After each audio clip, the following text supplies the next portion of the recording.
¿Cómo están, mis amados? Dios les bendiga grande y poderosamente en este día.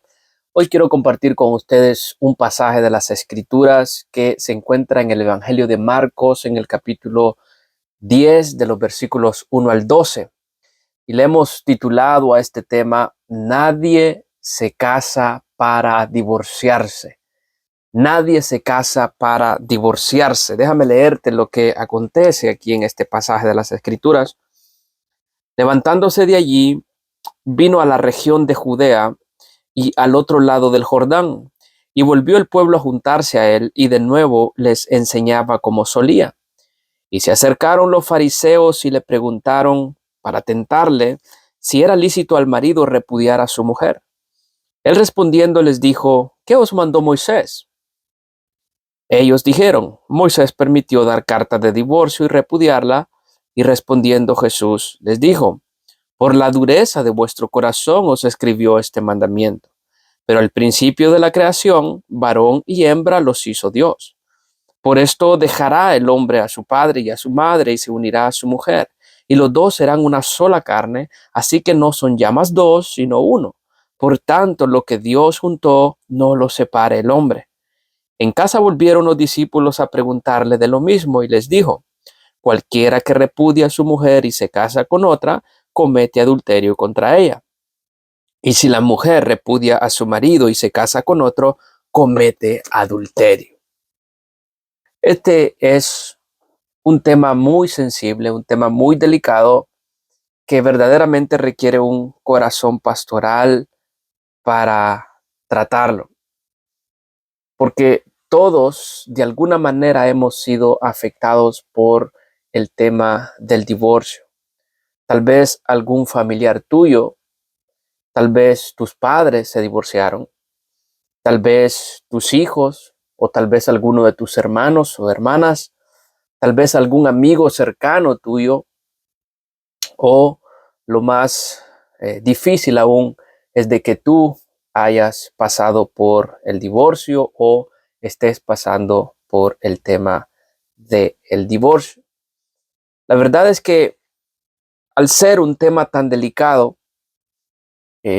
no debe de ser el motivo para nosotros esquivarlo, porque es un tema que está en la palabra del Señor, de manera que nosotros tenemos que predicar todo el consejo de la palabra de Dios.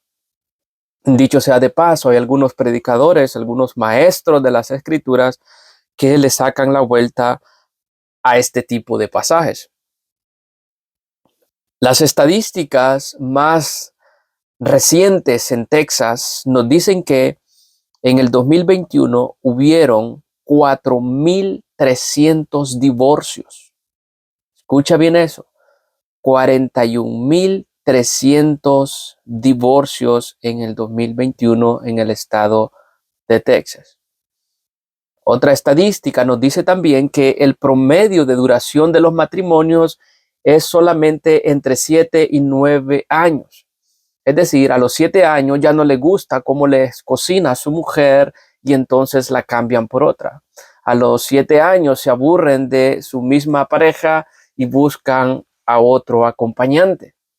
Ese es el promedio que normalmente nos dan las estadísticas de duración de los matrimonios. ¿Cuál es el contexto y la ubicación en la que nosotros tenemos este pasaje? Bueno, Jesús había dejado su centro ministerial en Galilea, que es el lugar en donde mayor tiempo pasó el Señor predicando y enseñando, y ahora se dirigía hacia la región de Judea, acercándose hacia Jerusalén, donde en los próximos 3 a 6 meses él sería crucificado. ¿Dónde se encontraba entonces el Señor? Bueno, se encontraba, nos dice nuestro texto, al otro lado del Jordán, lo que se conoce como Perea, que significa el país de más allá. Pero ¿por qué es importante mencionar este territorio de Judea? ¿Por qué es tan relevante el hecho de que tanto Mateo como Marcos nos hablen de que allí en el territorio de Judea se encontraba Jesús? Bueno, la razón es muy simple. La razón es de que Este era el país donde gobernaba Herodes, el rey Herodes. El rey Herodes es el mismo que se había divorciado de su esposa, es el mismo que le había quitado la esposa a su hermano, y es el mismo Herodes el que manda a decapitar a Juan el Bautista porque le había reprendido por este pecado. Así que nos damos cuenta por qué razón tanto Marcos como Mateo nos dan a entender y nos señalan en dónde se encontraba Jesús y sus discípulos en ese momento. Ahora, este pasaje de las Escrituras lo podemos ver en dos grandes partes. Lo podemos ver, la primera parte, el matrimonio, y la segunda parte, el divorcio. Yo quiero que veamos esta primera parte de este pasaje, el matrimonio. Desde los versículos del 2 al 9, Jesús va a hablar del matrimonio. El pueblo se había juntado, los fariseos se le habían acercado para tentarle, dice el texto, para tentarle, preguntando si era lícito al marido repudiar a la mujer, desechar a la mujer. Pero esto era una trampa, esto era una emboscada que le habían tendido al Señor con el propósito de comprometerlo delante de las multitudes o comprometerlo delante de las autoridades herodianas, para que de alguna manera él pudiera caer en sus propias palabras y luego ser reprendido y luego ser sorprendido por las palabras que él mismo había dicho. Ellos no estaban interesados en saber qué Dios dice acerca del matrimonio o del divorcio. Ellos lo estaban tentando. Ellos estaban queriendo atraparlo en sus propias palabras. De hecho, el Evangelio de Mateo señala que le preguntaron: ¿es lícito al marido dejar a su mujer por cualquier cosa? Esa es la pregunta con la que ellos vinieron a tentarle. ¿Es lícito al marido dejar a su mujer por cualquier cosa? Jesús les preguntó a ellos: ¿qué dice Moisés? Porque no importa que diga la sociedad, no importa que diga la cultura, no importa lo que digan los hombres, no importa lo que digan los hombres más sabios. Lo que importa es qué dice la palabra de Dios. Y el Señor les pregunta: ¿qué dijo Moisés? Y ellos respondieron: bueno, Moisés respondió dar carta de divorcio y repudiarla. El texto al que ellos estaban aludiendo, el texto que los fariseos estaban citando, es Deuteronomio capítulo 24 del 1 al 4. Y dice de la siguiente manera: cuando alguno tomare mujer y se casare con ella, si no le agradare por haber hallado en ella alguna cosa indecente, le escribirá carta de divorcio y se la entregará en su mano y la despedirá de su casa. Y salida de su casa podrá ir y casarse con otro hombre. Pero si la aborreciere este último y le escribiere carta de divorcio y se la entregare en su mano y la despidiere de su casa, o si hubiere muerto el postrer hombre que la tomó por mujer, no podrá su primer marido que la despidió volverla a tomar para que sea su mujer, después que fue envilecida, porque es abominación delante de Jehová, y no has de pervertir la tierra que Jehová tu Dios te da por heredad. Mis amados, los israelitas que habían estado unos 400 años en Egipto, traían estas mañas paganas, esta manera de tratar a sus esposas. Casi por cualquier cosa dejaban a sus mujeres y se buscaban otra. No se trataba de que habían visto algo indecente en ellas como un pecado sexual. Simplemente las dejaban porque miraban y notaban en ellas algo indecente. Porque no les gustaba cómo cuidaban a sus hijos, porque no les gustaba cómo hablaban, porque no les gustaba cómo se llevaban con sus familias, porque no les gustaba cualquier cosa, algo indecente. La mayoría de los estudiosos están de acuerdo en que no se trataba de una infidelidad, de un pecado sexual que ellas habían cometido. Eso, algo indecente, no se refiere a un pecado de esa magnitud, pues la misma ley decía que cuando alguno de ellos era sorprendido en este tipo de pecados, entonces eran apedreados por el pueblo.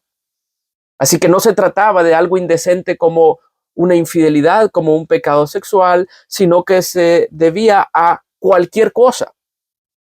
Y a manera de controlar ese desorden, es entonces que Moisés le dio ese mandamiento de tener que dar una carta de divorcio.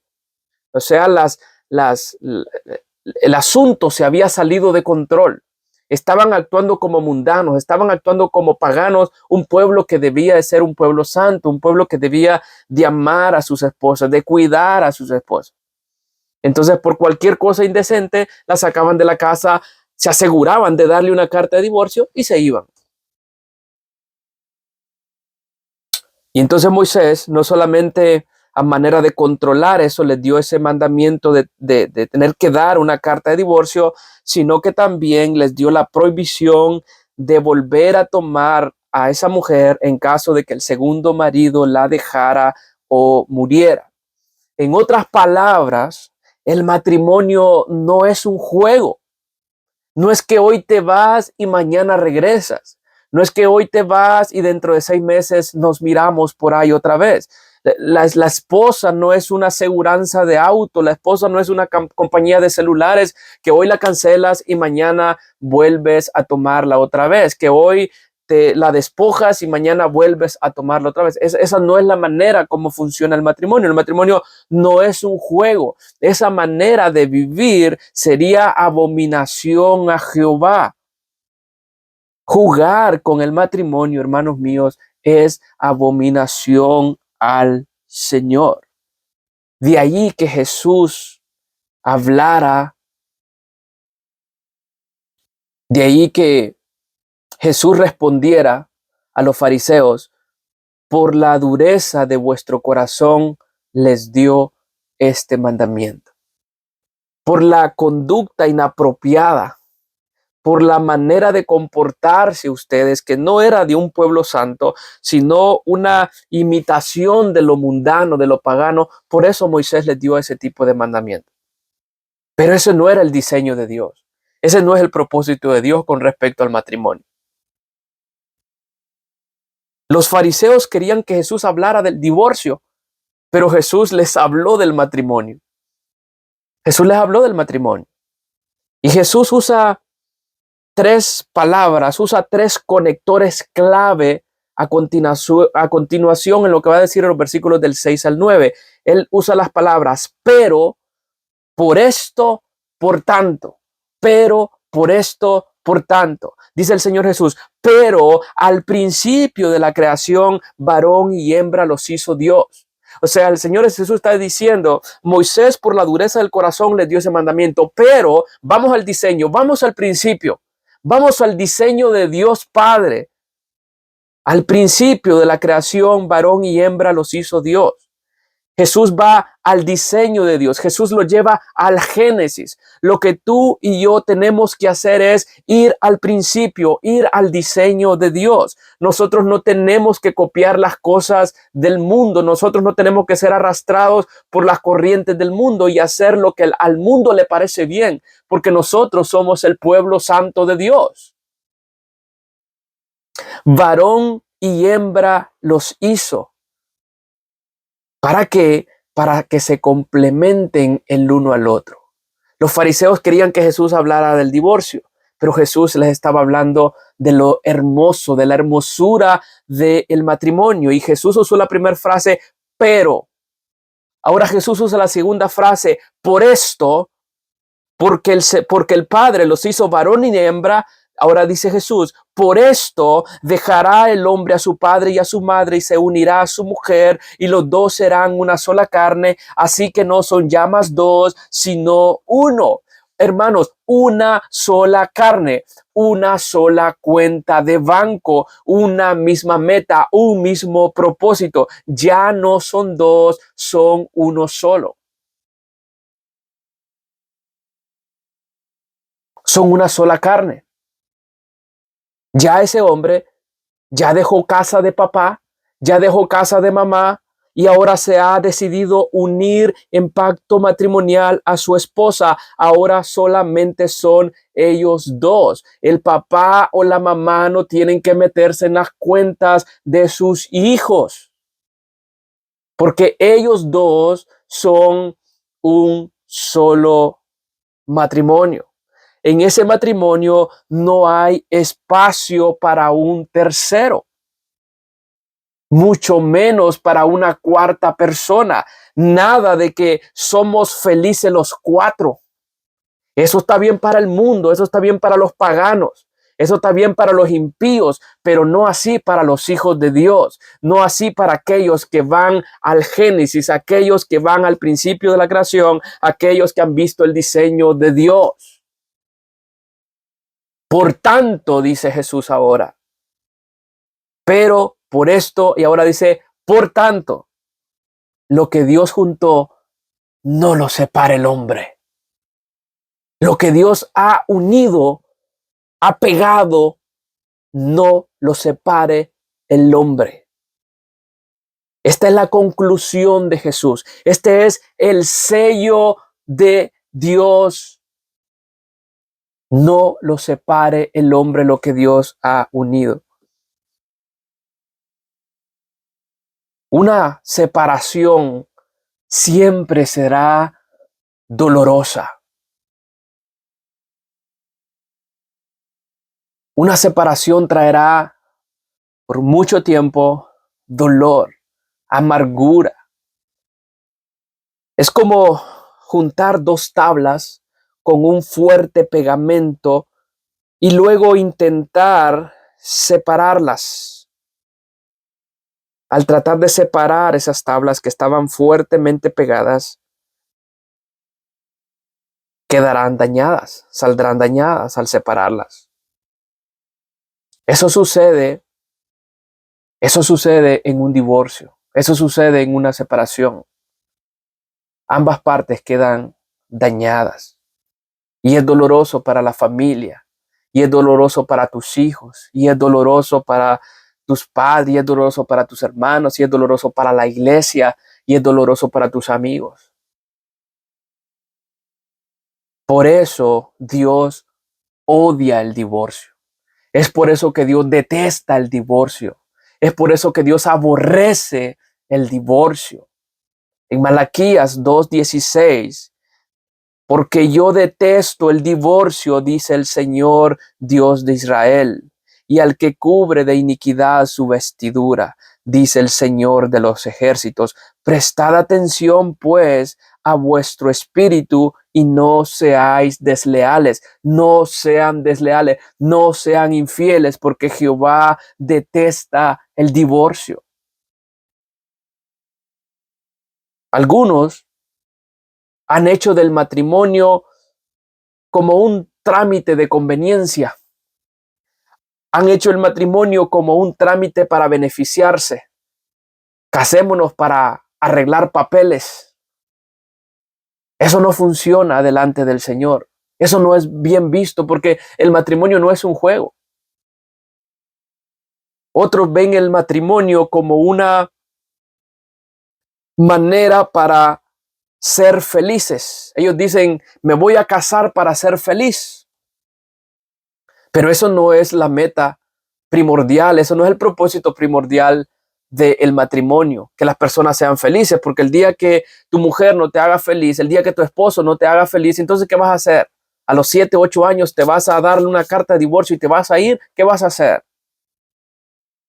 Pero el propósito número 1 del matrimonio es reflejar el gran amor de Cristo para con su iglesia. Reflejar el gran amor de Cristo para con su iglesia. Eso es lo que el apóstol Pablo nos explica a nosotros en Efesios 5:25 en adelante. Dice Pablo, maridos, amad a vuestras mujeres, así como Cristo amó a la iglesia y se entregó a sí mismo por ella.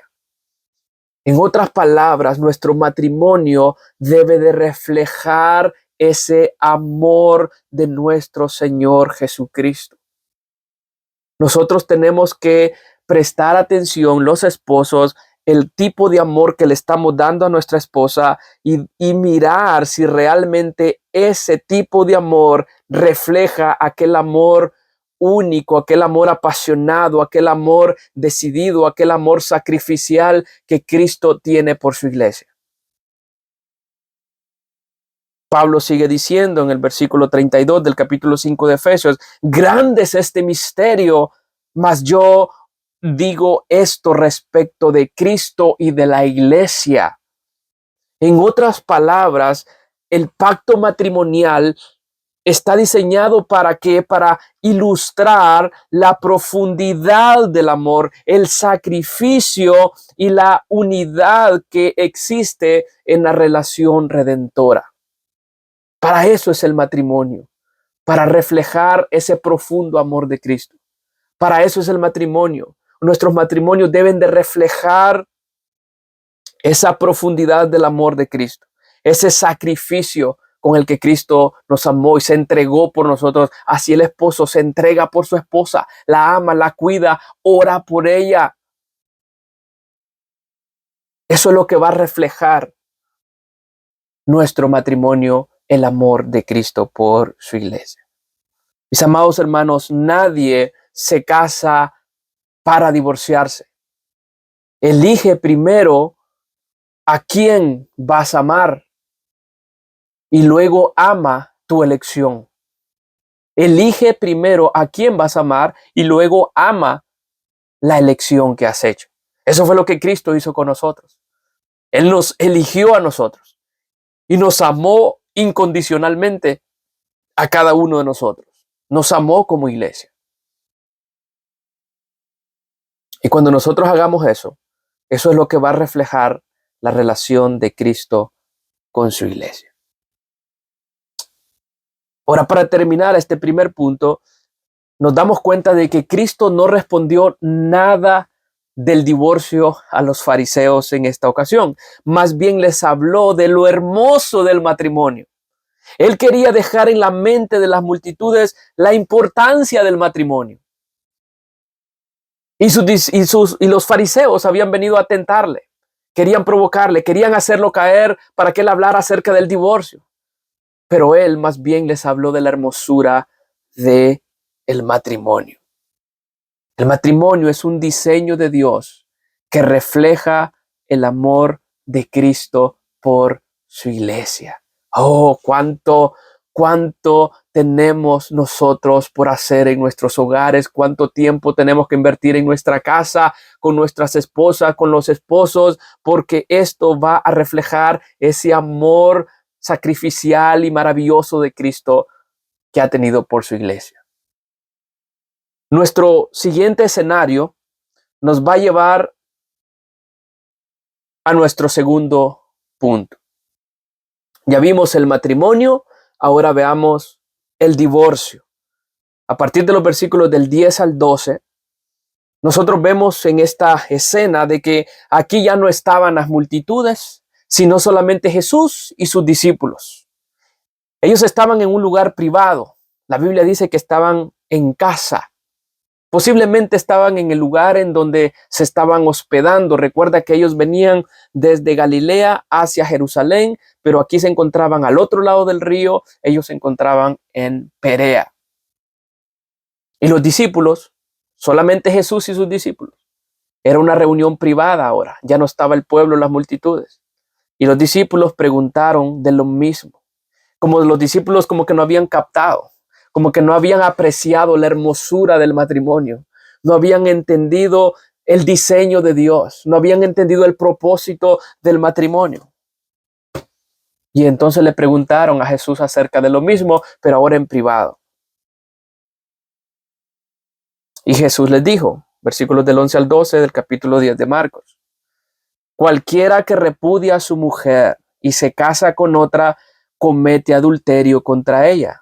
Y si la mujer repudia a su marido y se casa con otro, comete adulterio.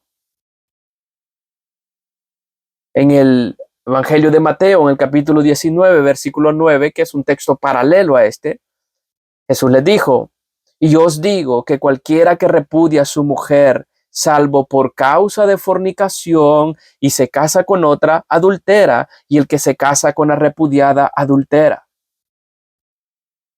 En el Sermón del Monte también Jesús se dirigió a las multitudes en el capítulo 5, versículos del 31 al 32 de Mateo.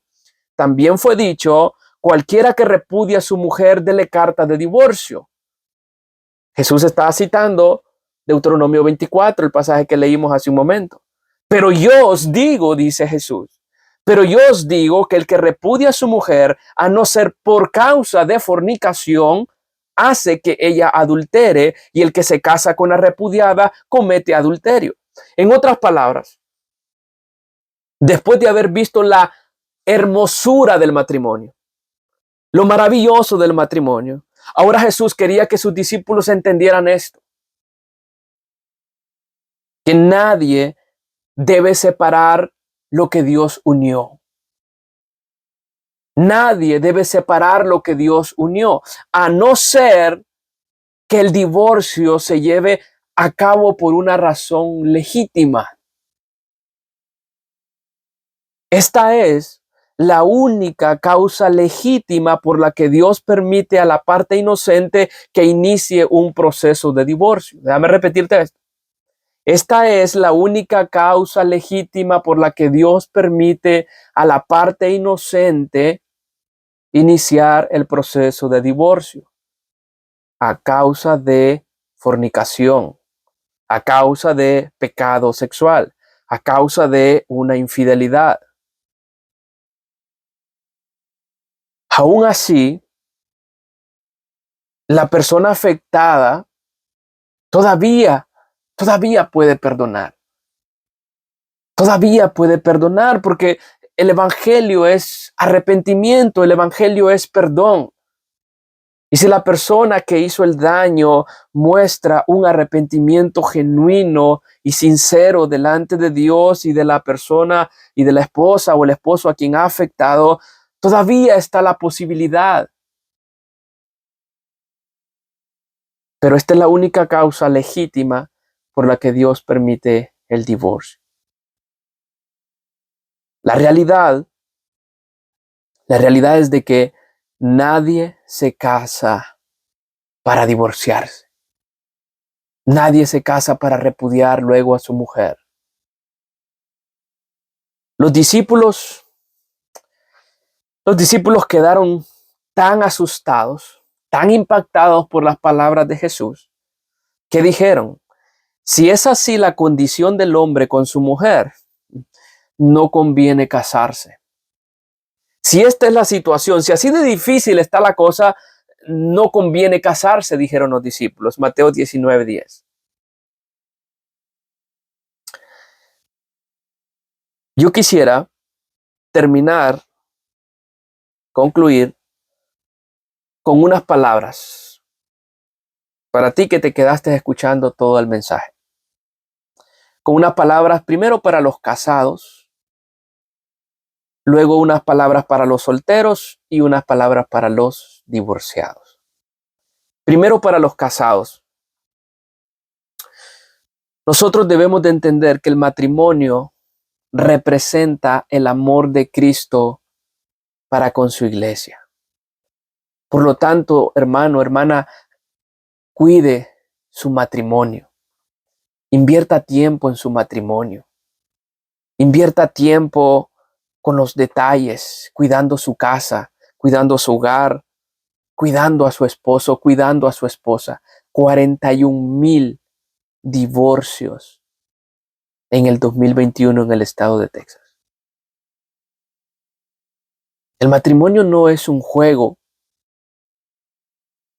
El divorcio trae duras consecuencias, más duras de lo que tú tal vez estás dispuesto a soportar, más caras de lo que tú estás dispuesto a pagar.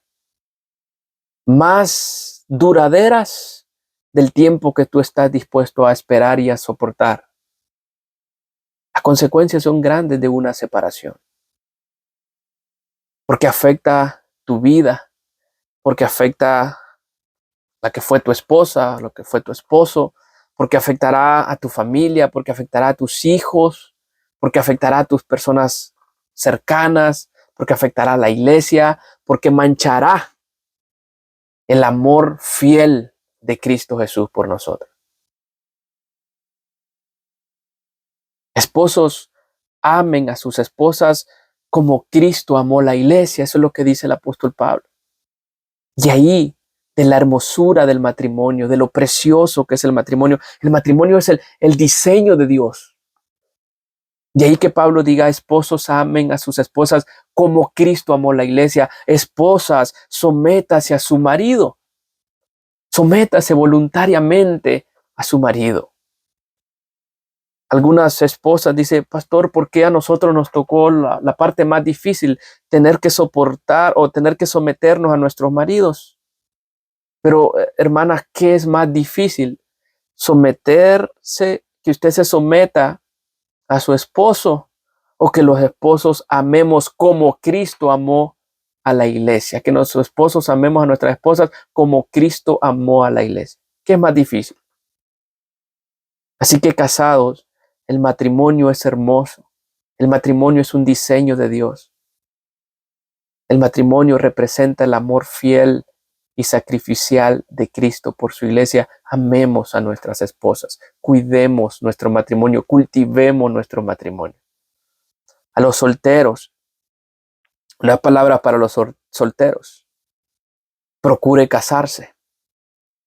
Si hermano usted está solo, si hermana usted está sola, procure casarse. Dios dijo, no es bueno que el hombre esté solo, le haré ayuda idónea. El apóstol Pablo manda en 1 Corintios 7 que por causa de los pecados sexuales, tanto a los jóvenes como a las jóvenes, mejor cásense. Es mejor casarse y no estarse quemando. Por causa de los pecados sexuales, mejor cásense. Pero yo les digo, no se vayan a la ligera. No se apresuren. No se apresure a casarse, porque esperar en el Señor es mejor. Porque esperar el tiempo del Señor es mucho mejor y más seguro. Joven, no te vayas a la ligera tras la mujer hermosa, pero sin cerebro. No te vayas a la ligera tras la mujer de apariencia hermosa, porque la ves hermosa en las redes sociales, pero que no tiene discreción, pero que no tiene respeto, pero que no tiene temor de Dios. Y si tú quieres un consejo, lee Proverbios 11:22. Lee Proverbios 11:22.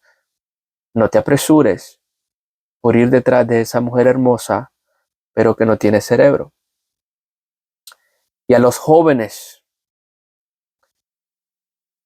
a los adolescentes, pidan consejo a sus padres. No se dejen llevar por las emociones, no se dejen llevar por las apariencias. Pidan consejo a sus padres, sean humildes de corazón y pregúntele a papá, pregúntele a mamá acerca de las dudas que usted tenga. Pregúntele acerca de cómo esperar en el Señor.